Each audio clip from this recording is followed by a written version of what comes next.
Welcome to the Resilient Surgeon, part of the STS Surgical Hot Topics podcast. Our goal with the Resilient Surgeon series is to inspire our colleagues to be their best selves in and out of the operating room, using scientifically proven tools and recovery strategies of the world's top performers.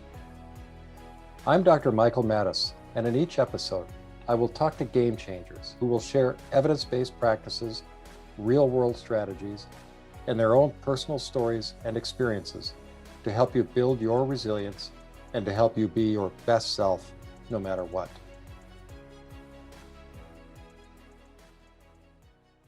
Our guest today on The Resilient Surgeon is Dr. Stephen Gerndt, and the topic is our relationships at work.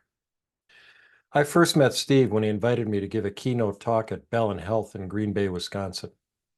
He had discovered me through my article on the Resilience Bank account and was kind enough to invite me to be a part of his incredible Civilitas program that he created at Bell Health. Steve is the son of a general surgeon, and after deciding to follow in his father's footsteps, he trained in general surgery at the University of Michigan and then did his cardiothoracic surgical training at SUNY in upstate New York. After, Steve joined Bell Health in Green Bay, where he has practiced cardiothoracic surgery, including esophageal surgery, advanced robotics for lung surgery, and cardiac surgery with a strong focus on mitral valve repairs. Given that Steve's practice was primarily hospital-based, he became very motivated to understand the importance of administrative leadership.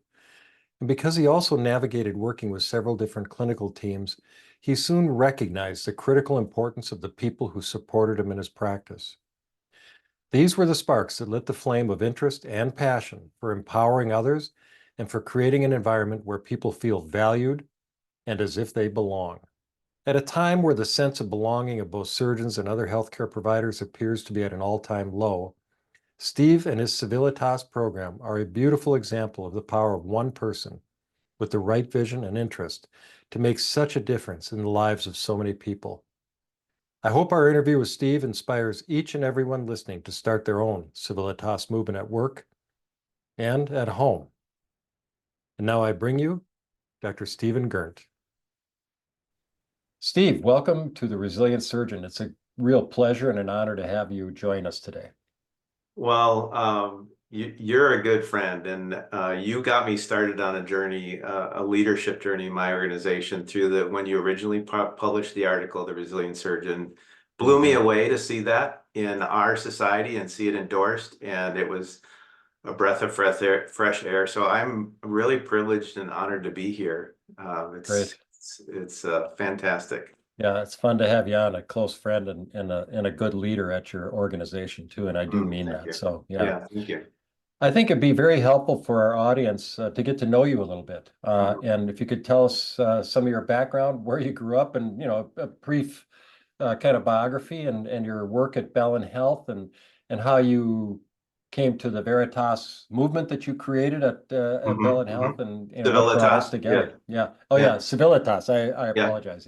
Yeah. So, yeah, and you just redirect me if I get too long-winded, because that's a lot. Absolutely. But I grew up in Wisconsin. I was born in Des Moines, Iowa. Son of a general surgeon, a kind of jack of all trades in surgery, very hardworking, single child kind of personality. And but my family of six children, 5 of us went to medical school. So wow, without being pushed in that direction, I think the example that he set just got us all. So that's what I did. But I knew I wanted to be a surgeon from the beginning, and so I went on through that and ended up at the University of Michigan. I say that's where I learned to be a doctor. I was among epic people, so humbling. I didn't feel like I belonged there at all.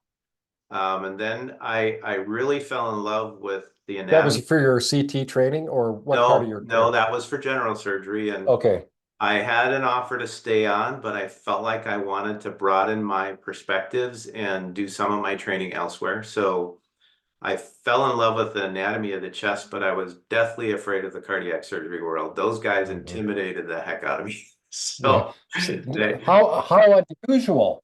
Yeah, they literally made me cry. So But Heard that before. then I went on to train and started I went to do a fellowship because I wanted to be a pulmonary surgeon. And my dad rec said, you got to be board certified. So I met a new congenital heart surgeon, new as an academician and trainer at my program at upstate New York, or Health Sciences Center in Syracuse. George Alfieris was his name.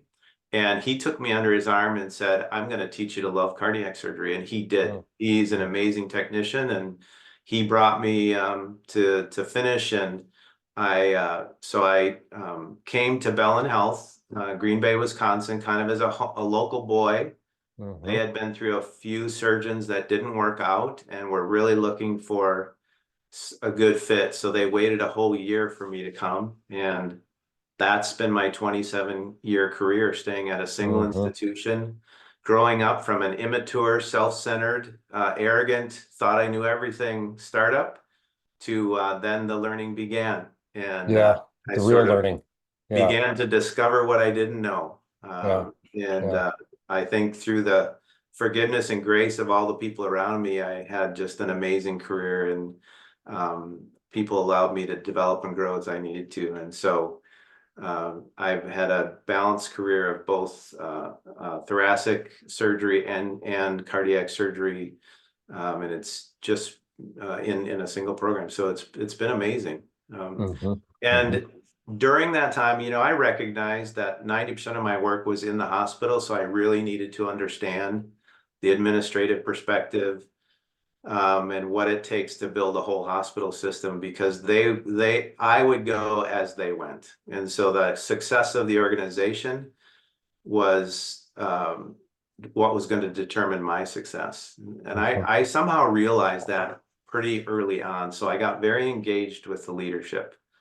And that led me down a path to where towards the end of my career, I became chief of medical staff. And I started asking myself the question, as a cardiac surgeon, what legacy can I leave this organization, all these people whom I care for and love, and make them even better, and something that lasts beyond me. And that's when I read your article in the Annals of Thoracic Surgery. It came across my desk as I was scratching my head about what would I do. And I was dealing with, negative physician behavior or disciplinary action. And I thought, gee, what makes these great people, well-intended people, just like myself, come into healthcare and then become difficult to deal with? And so instead of looking at attacking the behavior, I thought, what about if we all own that and say we get around that behavior and develop a culture where we pull that person back in a way that's caring and not punitive? And then I read your article and talking about, the power of gratitude and the importance of rest and the importance of nutrition and exercise. And I thought, wow. And my society, my STS is endorsing this, to put it on right in the beginning of one of their journal publications. It just blew me away. Yeah. Right? And it gave me tremendous hope. So that led It blew me away when they published it. I was jumping up and down. And so that's when I emailed you, and you responded. You returned my email, and we became friends through that. And you actually came and presented at my organization your ideas and thoughts on leadership, and had a huge impact on rolling out this cultural transformation, which I call Civilitas. We developed it organically within our organization. And the idea was, how do we empower our teams to be better stewards of everybody, and make everybody put in a situation where they can be at their best and contribute at their best? And so our pillars were psychological safety. We looked at a lot of Amy Edmondson's work, and radical candor. How do you say what needs to be said without destroying the other person in the process? And it led to a curriculum, a team that was actually, my organization gave it a budget in the strategic plan. We developed a team of chaplains, of health and wellness leaders, and clinicians, who then devised a curriculum, a monthly curriculum, topic discussion for our small group team leaders, where they would go and model this leadership behavior because we knew it had to come from the top down. If our leaders did not model these principles and develop empathy for the people they were dealing with, we wouldn't succeed because no one else would, buy into it. And so it's still going on today, like 4 or 5 years later, and I'm not even part of it. They're just running with it. It's gotten so successful that we have a lot of self-insured businesses that we have a branch of our organization that insures medium-sized companies in the area, and they're asking for our curriculum to use it among their leadership teams. Fabulous. Absolutely fabulous. Yeah. So that's my story. There's obviously a lot more to my story. I have 3 kids. Still married to the same woman I started with. Huge success, and I recently retired as a clinician, but now I'm re-engaged again because the leadership void became apparent after about 6 months. And so now I get to be engaged. I'm still doing some surgery, but my job now is to make the new surgeons successful and put them in a place where they can flourish. And so I'm trying to figure out how to do that well. Yeah, great. I'd like to hear some of your reflections on what your thoughts are about leadership development training in our world, and what is needed, what is not there. Just kind of riff on what your thoughts are about that. Yes. We have leadership courses and there are lectures and things, and they're certainly of some value. But I believe that the leadership training needs to start very early on in the residency so that when they hit the pavement out of residency, they're equipped with the right tools. But I'd love to, you've been around the block on this so many times, both personally and professionally, with your Civilitas movement. I'd love to hear your perspectives on the things that challenged you as a new faculty, how those impacted your thinking, and what your thoughts are about what's the leadership paradigm we should be adopting here. Sure. I think as new surgeons coming out of training, your biggest concern is that you're perceived well so that you have a good reputation, and that your patients do well so that you don't cause harm. Those are the 2 things that drive you. That's the loudest thing that you're facing, and you're really scared to death when you start out. Oh, it was one of my most scary years ever in my life. Yeah. Yes. And we know as senior surgeons that first year can make or break a career if it's not done well. Because if a new surgeon has a few bad situations, it can demoralize them. And if they don't get the right person there putting on arm around them and picking them up and letting them know that it's kind of normal, they could go down a trail that they never recover from. And we've seen that. And I think we're going to see more and more of that as time goes on. But when you start out, you're driven by that. So you're focused heavily on outcomes, laudable focus, take good care of patients. But in doing so, I don't think you have the ability or the skill set to pay attention to what's going on around you. And you end up not only not capitalizing on the power of the abilities that are around you, but you end up pushing them away because you're so persistent on, you push them hard with the expectations that you have as the surgeon, which is totally unrealistic, and you don't understand where they come from. Yeah. So someone gave me a gift this one day. I heard a talk by Horst Schulze. He's a guru in the hospitality industry. And the principle that he laid out for me was to value your people as much as your product. When I heard that, it was midway through my career, it blew me away because I thought, what does that look like in my world? And so I walked into my hospital lobby, and always I would be, it's the next case is on my mind, and my head's down on the floor, and I'm zooming through there, ready to go upstairs to surgery, thinking how I'm going to conduct the operation, missing everything in the environment. So I walk by this desk, and there's this woman who's been there for probably a decade, who greets people in the hospital. I wouldn't have recognized her out on the street, and I didn't know her name. And I thought, oh, I get it. This is what they're talking about. That's right. So I went up to surgery, and I started looking at the faces of all my helpers, my surgery techs, the nurses, the anesthesiologists. And I realized they have families, they have problems, they have stressors, but they're here to do a good job. They want to contribute in as good a way as I do. And I hadn't even acknowledged that ever because I was so focused on my needs. When I began to do that and actually ask them for their perspective, I learned a lot. Probably the most important of which was there was a lot of things I didn't know that they did know. And I wasn't allowing them to participate in the way that they could. I thought I was managing all their jobs and I was distracted. Well, once I figured that out and trusted them to do their job, I had to first ask them to understand that they really wanted to do well. I had to know that before I could trust them. So I spent just a small amount of time outside of the OR asking them about their concerns, explaining my perspective, building, really empathy, interpersonal empathy, as Google points out, is so critical. And the transformation over a year was mind-boggling. We had a reduction in our bleeding. In 1 year, we had 16 cases go back for bleeding after heart surgery. The next year, we had 1. We didn't do anything else really different. How do you explain that? Empowerment. I think it's because I could do my job and I didn't have to have the perspective that I needed to do everyone else's. Yeah.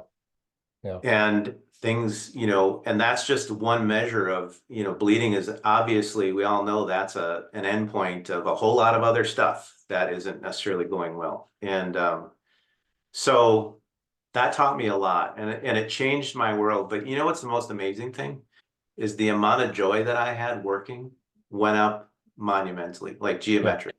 Yeah. All of a sudden, I was a better person because I was happier. I was a better husband. I was a better father. And people wanted to be around me more than previously. It just, one powerful thing, value your people as much as your product. Yeah. Oh, that's just so beautiful, everything you've talked about. And it reminds me of the critically important notion of what got you here won't get you there. Yeah. And that's a book by Marshall Goldsmith, one of the most famous coaches in the world. But it's a phrase that really aptly describes, in my opinion, what happens to us when we are in training and when we go out into the world. So as residents and medical students, as you aptly note, we are absorbed, we are self-absorbed. We have to be to some extent. Yeah. We have to learn the craft. We have to make sure we're not killing people. We have to do the right thing, so we're obsessed with that and making sure that we are fit enough to do the job. But that process of, quote, self-absorption, and I don't mean that in a pejorative way, that's just kind of a necessary part of the process. That isn't what will get you there in terms of leadership. It's crucial that people make that transition or be taught about making that transition in leadership over time. It's literally the opposite. It's the opposite. It's literally the direct opposite. And it's hard to believe. And for people that aren't familiar with what you're talking about, some might think, oh, I felt more joy, blah, blah, blah. Like, oh my God, a bunch of fuzzy bullshit, but it's actually totally true. It is totally true, And I just got to hit, if you don't mind, I'll tell a quick caveat here. I wrote a blog post or a newsletter post about this at the grocery store that I go to all the time. I tended to be very efficient and transactional in my my interactions. There's the nature of the surgeon. Sure. And so I just check me out, let me get out the door, Well, I intentionally started like noting people's names, saying hello. Hi, Todd, how you doing? With the butchers and everything. And before you knew it, not only did I enjoy going to the grocery store to see my new family because everybody knew me and I knew them. Yeah. But the butchers, they run up to like, who's going to get to me first? Yeah. Literally. And all it takes is, Ben, how you doing today? What's new? Nothing much. I got some water in my basement. Yeah. Oh, geez, I'm sorry to hear that, But to have somebody, and then the teenagers at the checkout line, they're like, they're the carryouts. Hi, Todd, how you doing? They look up at you like, what? Yeah. You talking to me? Nobody asked me my name or anything else, And then it really is transformational. Those little acts like that, literally transformational for them and for us as individuals doing it. So just wanted to echo everything that you were saying there and how true it is. Yeah, and it's monumentally more powerful because we don't see, it's planting seeds and we don't Hmm. see what happens, the fruits of The that, because ripple. when other people see that, they start to say, "Hey, I want what he's got. There's something going on there." And it's just leading by example. So you don't, a lot of it is just based on faith because you never see Right. ramifications of it, but you're multiplying yourself and you can just feel it. That's all I have to say is you just know because the pressure becomes you take the pressure off yourself. Yes. I have a very similar anecdote if I could share Yeah, please. or not anecdote analogy that of what you described was I would go to this coffee shop every morning at 6:30 when it opened, pick up my coffee, pay it out the door, Get in and out, out. Yeah. Yeah. always on a pace. And there are these two dudes hanging out in that seat every day. And they started like, oh, he's got something important to do. He's got a suit on today. He must be, and they started heckling me, and I'd still just walk out. And finally, I sat down with them.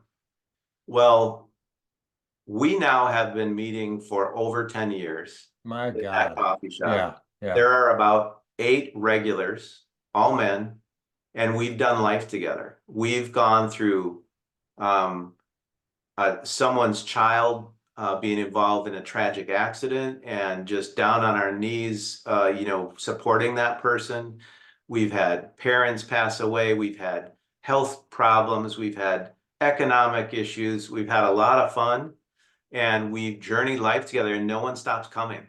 And Yeah. there's no Yeah. attendance, Yeah. no one's forcing you to be there, but it's this hodgepodge of misfits that Mhm. now get together and value each other just Yeah. because. And I think that was timed with my transition at work. Right. Right. And how enriching that has been to my life. I now know all their families, they're my friends. When I go out of town, my wife can call them if there's a There's snowstorm, any issues. Yeah. need Yeah. help. It's same principle.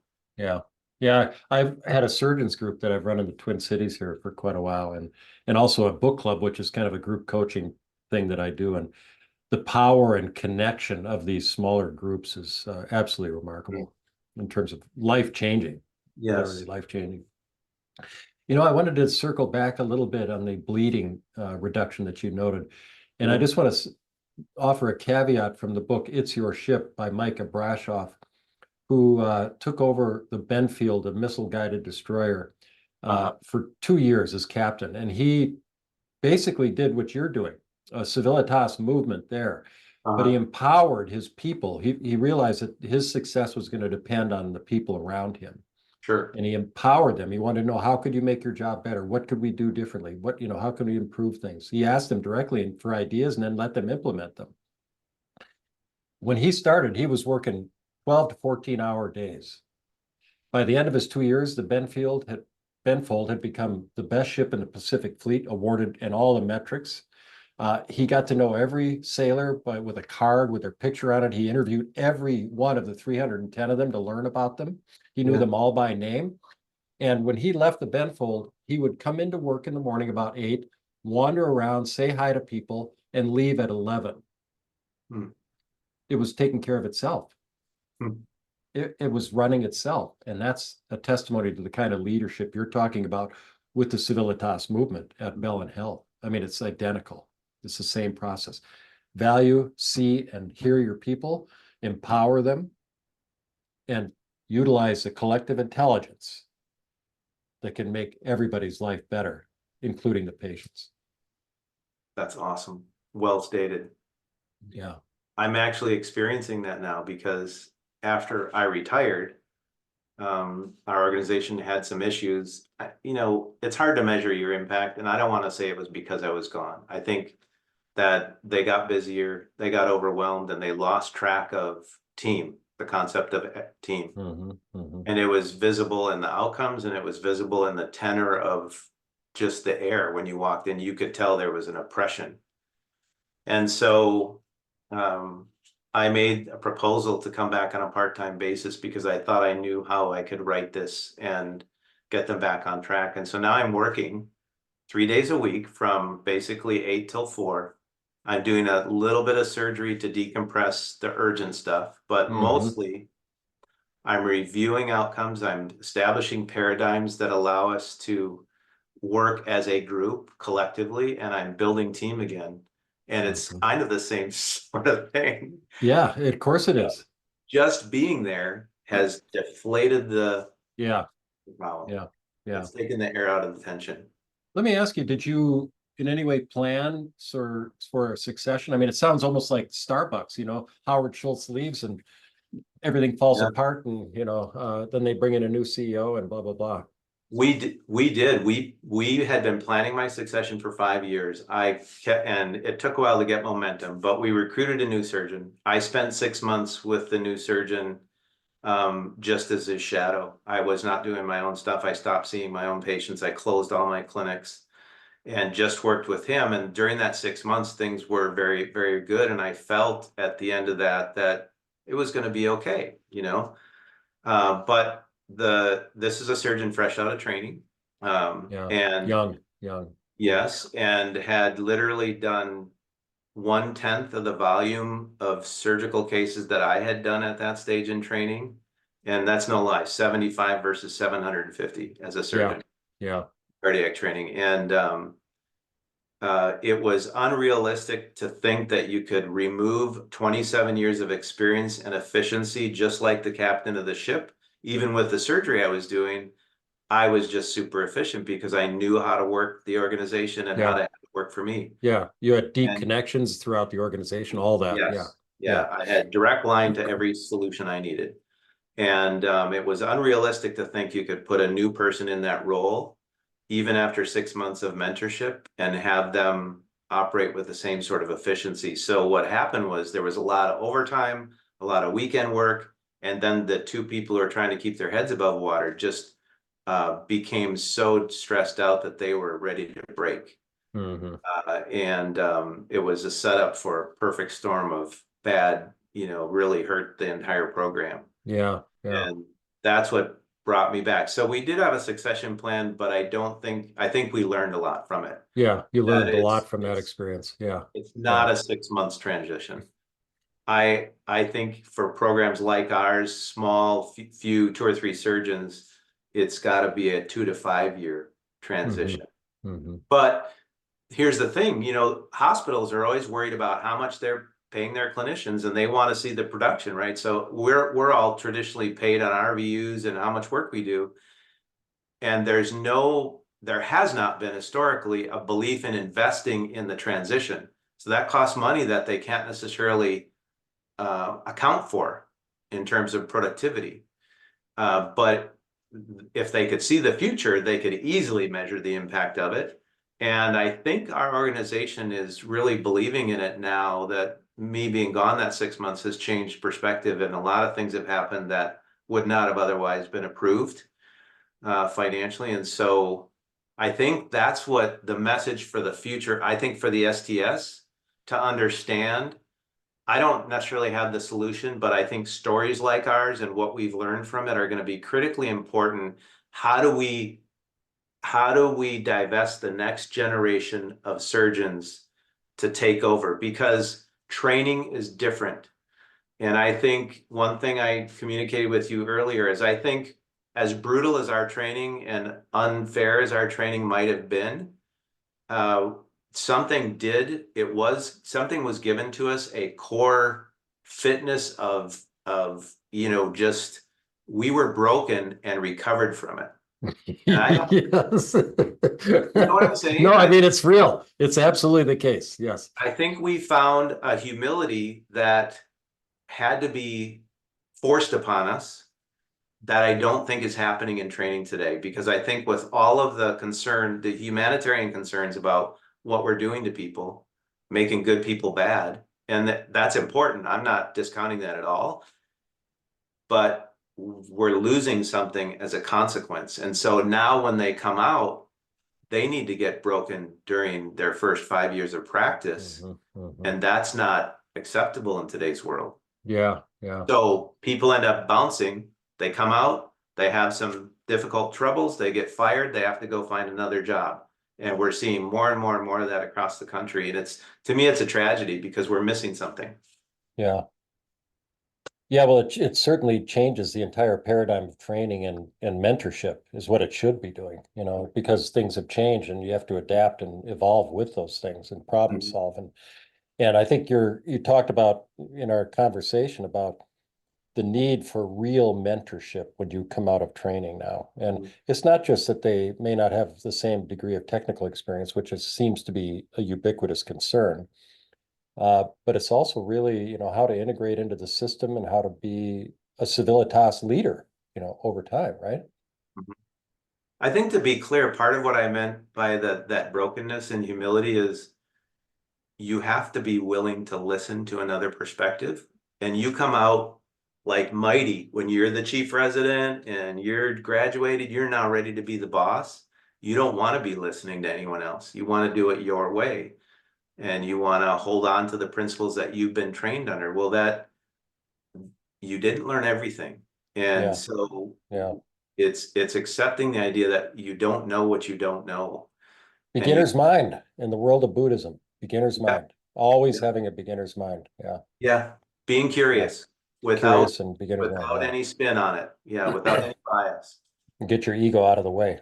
I think that's a big missing piece with new trainees. So they have to go through this period of being humiliated, broken. So Mhm. they're like, oh, I guess I don't have it all figured out. I maybe do need to listen to this gray-haired guy who's Yeah. too slow and I'd love to hear some more granular detail about the Civilitas program at Bellin and kind of so, you're at this moment in time with the resilience bank account paper, things are kind of like, okay, this is opening up. What was the process that you went through? So Mhm. guide us if you could, if say somebody wants to do a similar thing at their institution, what would be the process and the curriculum that you would espouse to them? How would you guide them? Okay, good. So um, I believed that we had a great organization culturally. I didn't see it as a problem or a pathology, but we're a small, independent, relatively small economically in the world of hospital systems now, and a community-based program. And so we were really competing in a very and not necessarily winning for employees. Everybody's short on people. Mhm. And so my belief was that we couldn't pay people enough to keep them on. We couldn't give them enough benefits, enough retirement, enough, time off. We had to be the best place to work. And we had to provide them with a career that meant something more so that they stayed. And so what does that look like to be the best place to work? Well, we know that you have to feel like what you do there is important. You have to be able to measure value, and people have to value you as a person. And it have to be a place that you look forward to coming to. So I asked for a team to be put together to start to define what does this look like. And we started reading books. We read Amy Edmondson's book on Mhm. safe organizations, and we did our research and we developed pillars, psychological safety being number one. That was the first principle we were going to heavily invest in, which means, and to me, it's so that if you're the leader, the people who are your constituents or working with you can offer up suggestions that are totally wild, wacko, off of what you're thinking about, out of the box, whatever you want, however you want to describe it, and not be humiliated or embarrassed in the process, Right. so that the next time they're going to try again until something genius comes out of it. Mhm. And we do too much meeting where we already have the agenda. We come in and we've already told people what we want to do, and we're just looking for them to approve it, or we're just educating them, and we haven't asked them anything. I can't even bear to think about the number of hours of those kinds of meetings that I Yeah. participated in. Yeah, no kidding. Yeah. Just unbelievable. So what we developed all these principles, that was number one. I think the importance of interpersonal empathy cannot be understated. So, that idea that you spend enough time getting to know people personally, you ask them about their personal life, whatever they're willing and interested in, providing to you so that you know a little bit about what makes them tick. And we actually used some sort of personality inventory as well. So, if you've got a perfectionist in the room who needs to know all the details, they're going to drive you crazy, and you're going to think that they're a, irritating person until you understand that they can't make a decision until they have that. Now oh, that's them. I know how they operate, so I can provide that for them. Now they're with me, and I'm with them. And so that's really important, is understanding the nuances of the people you're working with. And so our curriculum is devised upon, we pick one of those topics individually. We're not asking a lot for our teams, but we have over 90 teams throughout the organization that are a leader with maybe 6 to 10 people. And they're all engaged in Civilitas. We provide a little video vignette that describes the topic, and then 2 or 3 questions for them to share with their team and say, how does this work within our group? What does it mean? When do you feel like we're not doing this? Or, however that leader chooses to represent it with their team. But the point is, they're leading because they're by just using our curriculum. The curriculum's not really the point. It's the process of actually trying to tackle it. That is the point. Yeah. And awareness. And so we go through those every month, and we've had just not buy-in everywhere. I think the physician group, particularly the surgery suite, is the most challenging to get engaged in something like this, because they're all task driven, and they like their command and control kind of world. And this touchy-feely stuff is not necessarily, it's a struggle for them. But we've already pointed out how in the surgery world is probably more important than any place else, because of the critical nature of what we do. So and it's just, I got a team, because I can't do this of myself. I'm not smart enough, one, and I don't have the bandwidth to continue to develop this, but I've done some of the, I've just been the face of it to endorse it. And because people know me, I've been around 27 years, and then they've taken it out and applied it. And it's still going strong without me, because we got a team together and it got actually installed as part of the strategic, embedded in part of the culture. part of the budget too. That's critical. Yeah, that's a big deal. Yeah. They put money behind it, saying that this is important to us. Yeah. And that's, we're blessed with a great group of leaders in our organization that thought that this was important to them. And so it's gotten so prevalent that actually the curriculum is being used in the businesses that we self-insure, because they're asking to use it among their leadership teams, and they're not in healthcare. So it applies across the board. It's been presented nationally at some of the wellness meetings by some of our staff, and we've gotten some interest from the IHI, Institute for Healthcare Improvement, on this, and just telling this story. But I'm seeing it crop up all over the place. So as we've developed it, it's being written about, talked about in all different arenas. You're doing what you're doing on the same line of things. And so that's really, really encouraging to see. What are some of the other pillars that you are part of the Civilitas movement? Yeah, interpersonal empathy is one of them. Radical candor. So that's Kim Scott's work. Yep. And that is the idea that, okay, we've had this relationship where we're part of a team. I care for you, you care for me, but I see something that's a problem, and it's going to be a sensitive issue to you.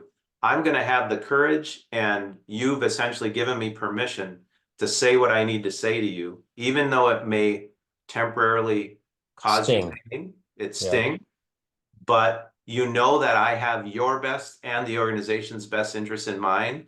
So I'm going to say it, and you're not going to feel the need to retaliate, even though I say that. And then we'll circle back and, take care of the wounds, but it's uncovering the elephant in the room. Radical candor is a critical principle. There's something there I want to really highlight, and it's so crucial. You talked about it, but I just want to really highlight this. In every really good leadership book I've read, and from my own experience and from the experience you're articulating, the number one element of leadership is relationships. Unless you have good relationships with people, if you have a relationship that's established, you see, hear, and value them as a human being, that is the foundation of the house, if you will, for the future, because everything depends on that. And you talk about the ability to talk to somebody with radical candor. If you go up and do that to somebody that you don't have a relationship with, and they have a sense that you don't really know them or care about them, it's going to be like, the hell with You're you. gonna get punched in the face. Yeah. But you can have productive conflict when you have a relationship. And that's really just so crucial. You can actually have productive, growth-oriented conflict when you have that solid relationship, and it's very important. So I just wanted to really highlight that as a component here. Yeah, and it then further substantiates the strength of your team because you get a good feeling when you're able to do that successfully. It's That's like right. confessing a sin. You're unburdening yourself. Mm-hmm. So that was it. Accountability is a really important principle that we live by as well. Mm-hmm. Then follow through. So those kind of go hand in hand. And we're going to stop talking about stuff that we're not going to really do. Great ideas that we're not realistic about what it would take to make it happen, or we're just talking about it because we want Want to to chat about it. Yeah. start. Yeah. But we're going to follow through. So using things like T-charts and developing among your team, you know that when I'm going to ask you about this next week, and you're going to have something prepared to deliver to me.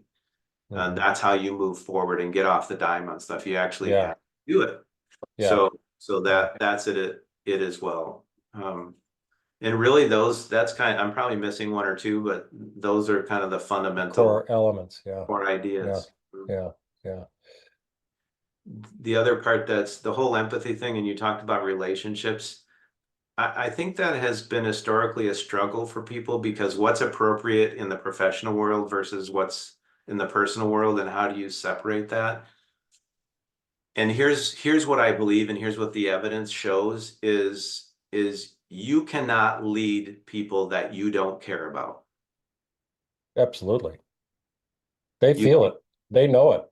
Mhm. And if there is someone on your team that you can't find a way to care for, then there needs to be a divorce. It's not going to work. And so, obviously it's within the guise. I'm talking about ethical, honesty is another one that I left out. That's, kind of goes without saying, but you're talking about ethical and honest relationships and not some that get twisted, but you have to love your people to lead Yeah. well. Love your people. That's right. And I'm glad you used that word. Alan Mulally, who took over Ford as the CEO when it was going to lose 17 billion a year, that was in the crisis that the auto companies went through. He didn't need to take a loan from the government because he turned the company around. And one of the central, most important tenets of his leadership was you got to love your people. Literally, he used the word love. And in all of his uh, in the book and in all of his PowerPoint slides, he's got love and a heart, on it. I mean, this is the guy running a multi-country organization, and he turned it around because of love and high expectations for excellence and follow through and accountability that you talked about. So the proof is in the pudding, both at It's Your Ship, at Ford Motor Company on the grandest scale, and also in a smaller healthcare system like Bell Health. It works. It works, which really, that leads me to ask you, where would you go with leadership training, if you will, for the future of our specialty? How would you change that if you had the magic wand to do all that? Boy, that's a tough one because it's not something you can read. There are a lot of good books, as you pointed out. You can read about it, but the real leadership to me happens here. And I don't think you can give that to someone necessarily. I look to my sons. I have two boys who are now professionals. One's a neurosurgeon, one's in the IT world. And I don't want to leave my daughter out because she's amazing as a leader too. So I look to my children, I should say my children. We talk about these things. They've seen me have conversations with men like you since they were teenagers about these topics. So I think it has to be just visible in everyone's world all the time. Mhm. We have to model it. I've said in our organization, it comes from the top down. And I think Mhm. that's true in training too. We can't be Jekyll and Hyde. We have to be consistent across the board. And I think that's hard for some of us to put on all of a sudden when we've come from a whole different paradigm. But I think that's the most important thing because Yeah. you can't just send someone off to school and learn about this because it involves emotion and heart and all the stuff that you can't really impart on someone. They have to engender it themselves. So, but I think that it is a crisis in our field and probably all of medicine because this world is fast paced, man, and it's hard to come out. And medicine is corporatized, relationships, we've said how important they are. Well, we're doing everything we can to put barriers between Spread so patients and thin. Yeah. physicians Yeah. and even we don't know our leaders who've hired us and all of that. So I think it's encouraging young clinicians to be aware of this and to look for how to develop themselves and to begin to go on their own journey.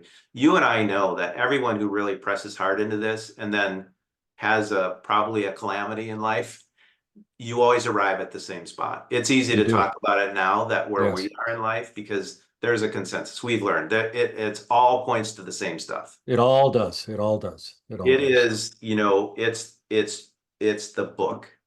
This is how it is. And so I think you and I and people like us need to be out and become visible and share these stories. I really don't know any other great solution. Yeah. Um, Other than that, I listen to Jordan Peterson a lot, so there's that. Hmm. Hmm. Yeah, I might disagree a little bit. I think that there is, first of all, people need to have the language around these things like psychological safety and radical candor and have a language, a common language, so we're talking about the same things. We understand what these odd psychological concepts are, so that Okay. it's really clear. And then I believe that just like best practices in cardiothoracic surgery, there are best practices in leadership and how to connect with people. And this can be a learned skill. It's the what got you here won't get you there. But the key is, they need to be, as you've done, you have video vignettes and, you're educating people about these things. So Mhm. that's exactly what is necessary. But then you have to do it. You Yeah. have to practice it. And to me, residency and early career is where I think the pedal hits the metal in terms of really starting to inculcate young surgeons with these concepts so that they're fully, deeply aware of them as much as they would be about how to put somebody on ECMO, for instance. It should be a Okay. part of their lexicon Okay. That makes and their sense. thinking. And then you can even help them apply it during residency if you are a leader that is immersed in these things. It can be, Sure. as you said, you gotta model these things. Sure. And this reminds me of what I was thinking about because the Benfold, when that guy left the ship, so he had installed a legacy throughout that ship with all of the other officers and everybody on that ship. They learned through his example, Mhm. learned through his Mhm. leadership example what Mhm. good leadership looks like. And the Benfold, the guy who took over, who was scared to death, he'd never be able to live up to that level of Mhm. success. He was Yeah. petrified.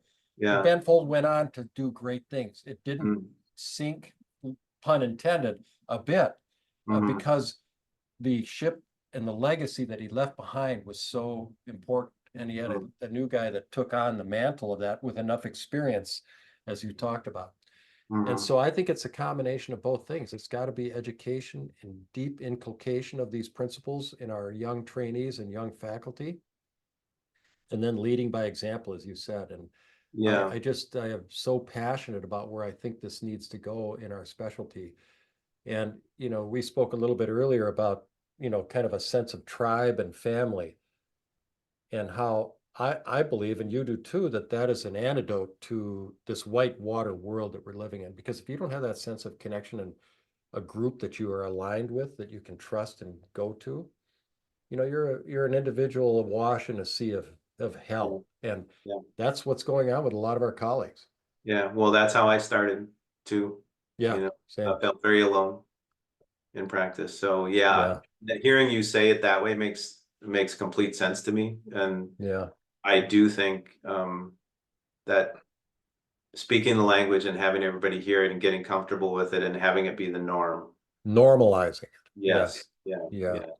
That's really, really important for sure. Yeah. Steve, a huge thank you for joining us today, but a bigger thank you for the incredibly important work that you've done and are doing. And I really mean that.